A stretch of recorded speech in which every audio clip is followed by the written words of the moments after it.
एक तर आपल्याला 5 वर्षामध्ये तिथं जी कामं झाली ती खरीच झाली आहेत का, कामं न होता बिलं निघाली आहेत का, नाहीतर या गावापासून त्या गावापर्यंत एक रोड दाखवला जातो त्यासाठी 5 कोटी रुपये मंजूर होतात आणि त्या गावापासून या गावापर्यंत 5 कोटी तिथं मंजूर होतात, 2 कोटी खर्च होतात, 8 कोटी बाहेर काढतात. असं बऱ्याच ठिकाणी झालेलं आहे. त्याच्याचबरोबर जे कुठले कॉन्ट्रॅक्टर आहेत, ठराविक कॉन्ट्रॅक्टरलाच कामं मिळाली का हे सुद्धा बघण्याची जरूरत आहे.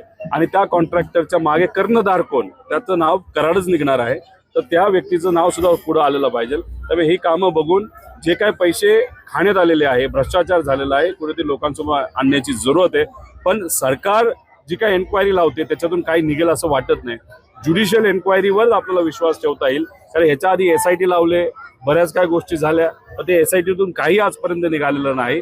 राजकीय दृष्टिकोनातून ह्या सगळ्या गोष्टी केल्या जातात. त्यामुळे ज्युडिशियल एन्क्वायरी लावून, नाही तर एका चांगला अधिकारी, निलंक अधिकारी ज्याच्यावर कुठलाही कलंक नाही अशा अधिकाऱ्याला, माजी अधिकाऱ्याला काम देऊन ह्या सगळ्या गोष्टी बघण्याची जरूरत आहे. पण तेवढं धाडस सरकार दाखवेल असं मला वाटत नाही.